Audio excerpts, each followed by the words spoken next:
ಪಾಕಿಸ್ತಾನ ಎಡವಟ್ಟುಗಳನ್ನು ಮಾಡ್ಕೊಳ್ತಾ ಇದೆ. ಏನು ಎಡವಟ್ಟುಗಳನ್ನು ಮಾಡ್ಕೊಳ್ತಾ ಇದೆ?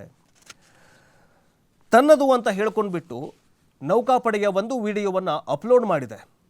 ಏನು ಅಪ್ಲೋಡ್ ಮಾಡಿದೆ ಅಂತಂದರೆ, ಇದು ನಂದು ವಿಡಿಯೋ, ಕರಾಚಿಯ ಸಮುದ್ರದಲ್ಲಿ ನೌಕಾಪಡೆ ಪಾಕಿಸ್ತಾನದ ನೌಕಾಪಡೆ ಯುದ್ಧಕ್ಕೆ ಸಜ್ಜಾಗಿದೆ ಅಂತ ಒಂದು ವಿಡಿಯೋವನ್ನು ವೈರಲ್ ಮಾಡಿಬಿಡುತ್ತೆ. ಆ ವಿಡಿಯೋ ಹೆಸರು ಅಂದರೆ ಅದಕ್ಕೆ ಒಂದು ಶೀರ್ಷಿಕೆ ಕೊಡುತ್ತೆ. ಏನಂತಂದರೆ, ನಮ್ಮ ಹತ್ರ ಏನೋ S-300 ಕ್ಷಿಪಣಿ ಇದೆ, ನಾವು ಕೂಡ ಯುದ್ಧಕ್ಕೆ ಸನ್ನದ್ಧವಾಗಿದ್ದೀವಿ ಅನ್ನುವಂತಹ ವಿಡಿಯೋವನ್ನು ಯೂಟ್ಯೂಬಲ್ಲಿ ಹರಿಬಿಡುತ್ತೆ. ಇದನ್ನು ನೋಡಿದ ತಕ್ಷಣ ಭಾರತ ಸೇನೆ ಮತ್ತು ಭಾರತ ಎಷ್ಟು ಮುಂದುವರೆದಿದೆ ಟೆಕ್ನಾಲಜಿಯಲ್ಲಿ ಅನ್ನೋದು ಗೊತ್ತಿದೆ. ಪಾಕಿಸ್ತಾನ ತನ್ನ ಮೂರ್ಖರನ್ನು ಅಂದರೆ ತನ್ನ ಪ್ರಜೆಗಳನ್ನು ಮೂರ್ಖರನ್ನಾಗಿ ಮಾಡಬಹುದು, ಆದರೆ ವಿಶ್ವವನ್ನು ಮೂರ್ಖರನ್ನಾಗಿ ಮಾಡೋದಕ್ಕೆ ಆಗೋದಿಲ್ಲ. ಒಂದು ವಿಡಿಯೋವನ್ನು ಪಾಕಿಸ್ತಾನ ಸೇನೆ ಹರಿಬಿಡುತ್ತೆ. ಅದು ಅಧಿಕೃತ ಪಾಕಿಸ್ತಾನ ಸೇನೆ ಹರಿಬಿಡುತ್ತೆ. ಅದೆಷ್ಟು ಮೂರ್ಖರು ಅಂತಂದರೆ, ಆವಾಗ ಅದನ್ನು ಫ್ಯಾಕ್ಟ್ ಚೆಕ್ ಮಾಡಿದಾಗ ಪಾಕಿಸ್ತಾನ ಹರಿಬಿಟ್ಟಂತಹ S-300 ಕ್ಷಿಪಣಿಯ ವಿಡಿಯೋ ಅದು ತನ್ನದಲ್ಲ, ರಷ್ಯಾದು ಕದ್ದು ತಂದು ಅಂತಂದ್ಬಿಟ್ಟು ವಿಡಿಯೋನ ಅಪ್ಲೋಡ್ ಮಾಡಿದೆ. ಅದು ಕೂಡ ಯಾರಂತಂದರೆ ಇದೇ ಮೂರ್ಖ ಸೇನಾಧ್ಯಕ್ಷರ ಅಕೌಂಟಿಂದ. S-300 ಅವ್ರ ಹತ್ರ ಕ್ಷಿಪಣಿನೇ ಇಲ್ಲ, ಪಾಕಿಸ್ತಾನದ ಹತ್ರ S-300 ಕ್ಷಿಪಣಿನೇ ಇಲ್ಲ. ಆದರೂ ಕೂಡ ನನ್ನ ಹತ್ರ ಈ ಒಂದು ಕ್ಷಿಪಣಿ ಇದೆ ಅಂತ ಹೇಳಿಬಿಟ್ಟು ಒಂದು ವಿಡಿಯೋವನ್ನು ವೈರಲ್ ಮಾಡುತ್ತೆ, ಅಪ್ಲೋಡ್ ಮಾಡುತ್ತೆ. ಅದು ಎಲ್ಲಿದೆ ಅಂತಂದರೆ ರಷ್ಯಾ ಈ ಒಂದು ವಿಡಿಯೋವನ್ನು ಅಪ್ಲೋಡ್ ಮಾಡಿತ್ತು. S-300 ನಮ್ಮ ಹತ್ರ ಇದೆ ಅಂತ ಅಪ್ಲೋಡ್ ಮಾಡಿತ್ತು. ರಷ್ಯಾದ ವಿಡಿಯೋವನ್ನು ಕದ್ದು ಪಾಕಿಸ್ತಾನ ಏನು ಹೇಳುತ್ತೆ ಅಂತಂದರೆ S-300 ನಮ್ಮ ಹತ್ರ ಇದೆ ಅಂತಂದ್ಬಿಟ್ಟು ವಿಡಿಯೋವನ್ನು ಅಪ್ಲೋಡ್ ಮಾಡಿ ಮತ್ತೆ ವಿಶ್ವದ ಮುಂದೆ ಬೆತ್ತಲಾಗಿ ನಿಂತಿದೆ. ಅಂದರೆ ನಾನು ಮೂರ್ಖ ಅಂತ ಪಾಕಿಸ್ತಾನ ಒಪ್ಕೊಂಡ್ಬಿಟ್ಟಿದೆ. ಇದು ಒಂದು ದೊಡ್ಡ ಹೊಡೆತ. ಅಂದರೆ ಇದು ಒಂದು ಏನಂತಂದರೆ ಪಾಕಿಸ್ತಾನಕ್ಕೆ ಮುಜುಗರ ಆಗುವಂತಹ ಸ್ಥಿತಿ ನಿರ್ಮಾಣವಾಗಿದೆ.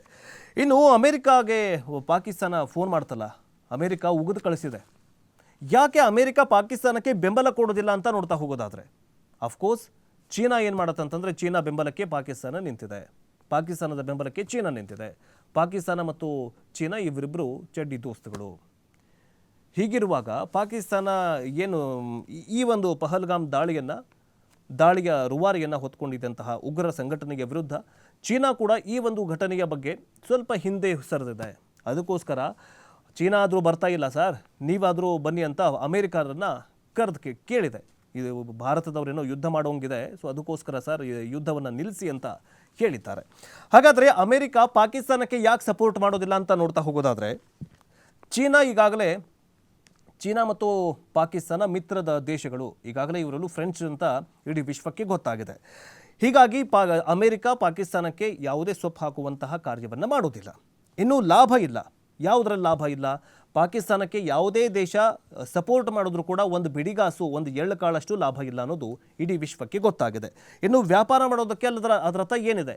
ಅಮೇರಿಕ ಏನು ಮಾಡೋದಂತಂದರೆ ಬಿಸ್ನೆಸ್ ಮೈಂಡೆಡ್. ಅದು ಈಗ ನಾನು ಭಾರತಕ್ಕೂ ಕೂಡ ಸಪೋರ್ಟ್ ಮಾಡ್ತಾ ಇದ್ದೀವಿ ಅಂತಂದರೆ ಅದರ ಹಿಂದೆ ವ್ಯಾಪಾರದ ಒಂದು ರಾಜತಾಂತ್ರಿಕ ಏನಂತಂದರೆ ಗುರಿಗಳನ್ನು ಹೊಂದಿರುತ್ತೆ.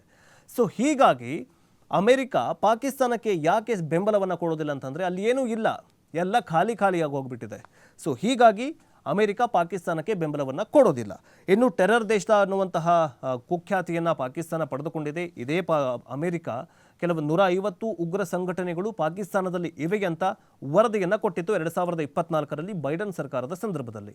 ಸೊ ಹೀಗಾಗಿ ಟೆರರ್ ದೇಶಕ್ಕೆ ಕೆಟ್ಟವರನ್ನು ನೀವು ಅದೇನೋ ಹೇಳ್ತಾರಲ್ಲ, ಸಜ್ಜನರ ಸಂಘವಿದು ಹೆಜ್ಜೇನು ಸವಿದಂತೆ ಅಂತ. ಯಾರು ಸಜ್ಜನರ ಸಂಘ ಮಾಡ್ತಾರೋ ಅವರಿಗೆ ಹೆಜ್ಜೇನು ಅಂದರೆ ಒಳ್ಳೆಯದು ಅಂತ. ನೀವೇನಾದರೂ ಕೆಟ್ಟವರ ಸಂಘ ಮಾಡಿದ್ರಿ ಅಂತಂದರೆ ನೀವು ಕೆಟ್ಟವರು. ಹೀಗಾಗಿ ಪಾಕಿಸ್ತಾನಕ್ಕೆ ಯಾರ್ಯಾರು ಬೆಂಬಲವನ್ನು ಕೊಡ್ತಾರೋ ಅವರೆಲ್ಲರೂ ಕೂಡ ಉಗ್ರ ಸಂಘಟನೆಯವರು, ಉಗ್ರರಿಗೂ ಮತ್ತು ಉಗ್ರರನ್ನು ಅವರು ಸಾಕ್ತಾ ಇದ್ದಾರೆ ಅನ್ನುವಂತಹ ಸಂದೇಶ ಹೋಗುತ್ತೆ. ಅದಕ್ಕೋಸ್ಕರ ಪಾಕಿಸ್ತಾನಕ್ಕೆ ಭಾರತ ಅಂದರೆ ಅಮೇರಿಕ ಸಪೋರ್ಟ್ ಮಾಡೋದಿಲ್ಲ.